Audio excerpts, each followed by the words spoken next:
വേദിയിലിരിക്കുന്ന നമ്മുടെ പാർട്ടിയുടെ സമുന്നത നേതാക്കളെ, രക്തസാക്ഷി കുടുംബാംഗങ്ങളെ, പ്രിയപ്പെട്ട സഖാക്കളെ, അച്ഛൻ രക്തസാക്ഷിയായ തൃശൂർ ജില്ലയിൽ ഇങ്ങനെയൊരു രക്തസാക്ഷി കുടുംബ സംഗമത്തിൽ പങ്കെടുക്കുവാൻ സാധിച്ചതിലും അതുപോലെ തന്നെ ഞങ്ങളോട് കാണിക്കുന്ന ഒരു പ്രത്യേക വാത്സല്യത്തിലും സ്നേഹത്തിലും സന്തോഷാദി അറിയിക്കുകയാണ്. ഇവിടെ പറഞ്ഞതുപോലെ തന്നെ 1972 സെപ്റ്റംബർ 23 തൃശൂർ ജില്ലയിലെ ചെട്ടിയങ്ങാടി തെരുവോരത്ത് പിടഞ്ഞു മരിക്കുമ്പോൾ ഞങ്ങളൊക്കെ ചെറിയ കുട്ടികളായിരുന്നു, സ്കൂളിൽ പഠിക്കുന്ന കുട്ടികളായിരുന്നു ഞങ്ങളൊക്കെ. അപ്പം അച്ഛനെ സംബന്ധിച്ചിടത്തോളം പറയുകയാണെങ്കിൽ മാസത്തിൽ 2-3 തവണ മാത്രമേ വീട്ടിലെത്താറുള്ളൂ. നമുക്കറിയാം, ഒരു വിപ്ലവ നേതാവിന്റെ ഒരു വിപ്ലവ പ്രവർത്തകന്റെ ഒരു പ്രവർത്തന ബാഹുല്യം എന്ന് പറയുന്നത് നമുക്കറിയാം.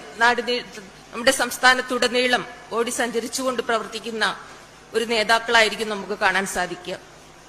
അതുകൊണ്ട് തന്നെ ഞങ്ങളുടെ വീട്ടിൽ മാസത്തിൽ 2-3 തവണ മാത്രമേ അച്ഛൻ എത്താറുണ്ടായിരുന്നുള്ളൂ. പക്ഷെ നമുക്ക് വലിയൊരു സ്നേഹവും കരുതലുമായിരുന്നു ഞങ്ങൾക്ക് കിട്ടിയിട്ടുണ്ടായിരുന്നത്. പക്ഷേ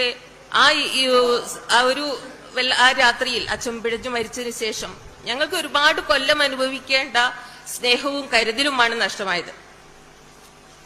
എന്തു തന്നെയായാലും നമുക്കറിയാം, അച്ഛനെ സംബന്ധിച്ചിടത്തോളം പറയുകയാണെങ്കിൽ ഞങ്ങൾ ചെറിയ കുട്ടികളാകുമ്പോൾ തന്നെ വളർന്നു വരുന്ന ഓരോ ഘട്ടത്തിലും ഞങ്ങളെ സ്നേഹിച്ചതുപോലെ അതുപോലെ എനിക്ക് പറയാൻ പറ്റുന്ന ഒരു കാര്യം, ഞങ്ങളുടെ ഓരോ വളർച്ചയുടെ ഘട്ടത്തിലും നമുക്ക് വേണ്ടുന്ന പുസ്തകങ്ങൾ എത്തിക്കുക, എന്നുവെച്ചാൽ കളിക്കോപ്പുകൾ മാത്രമല്ല പുസ്തകങ്ങളും ഞങ്ങൾക്ക് വേണ്ടി വാങ്ങി സമ്മാനിച്ചു തന്നിരുന്നു എന്നുള്ളത് പറയാതിരിക്കാൻ വയ്യ.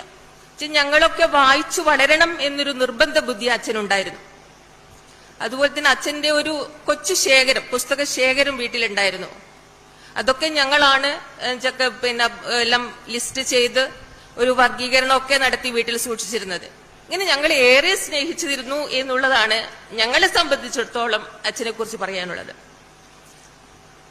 എനിക്കറിയാം, അച്ഛനെ കുറിച്ചുള്ള ഒരു ഓർമ്മയിൽ എനിക്ക് പറയാനുള്ള ഒരു സംഗതി എന്ന് വെച്ചാൽ 1964 ചൈനീസ് ചാരന്മാർ എന്ന് പറഞ്ഞു കമ്മ്യൂണിസ്റ്റ് നേതാക്കളെ ഒക്കെ അറസ്റ്റ് ചെയ്ത് ജയിലിലിട്ടപ്പോൾ വിയൂർ സെൻട്രൽ ജയിലിൽ അമ്മയുടെ കൂടെ അച്ഛനെ കാണാൻ ഞാൻ പോയത് ഇപ്പോഴും എന്റെ മനസ്സിൽ തങ്ങി നിൽക്കുന്ന ഒരു ഓർമ്മയാണ്.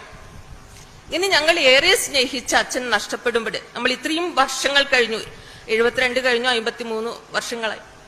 അത്രയും കാലം പാർട്ടി ഞങ്ങളെ സ്നേഹിച്ചു എന്നുള്ളതാണ് ഞങ്ങൾക്ക് ഏറ്റവും വലിയ ശക്തി.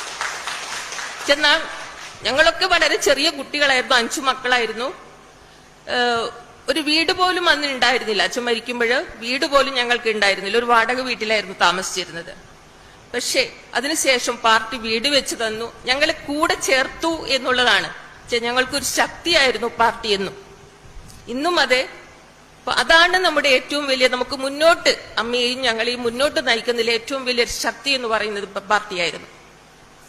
അച്ഛനെ സംബന്ധിച്ചിടത്തോളം മരണം എന്ന് പറയുന്നത് അതിന്റെ പിന്നിലുള്ള ഒരുപാട് സംഭവങ്ങൾ, അച്ഛന്റെ കൊലപാതകവുമായി സംബന്ധിച്ച് പറയുമ്പോൾ ശിക്ഷിക്കപ്പെട്ടത് ആര്യൻ വിഭാഗത്തിൽപ്പെട്ട കുറച്ചുപേരെ ആണെങ്കിലും അതിന്റെ പിന്നിൽ അന്നത്തെ ആഭ്യന്തര വകുപ്പിന്റെ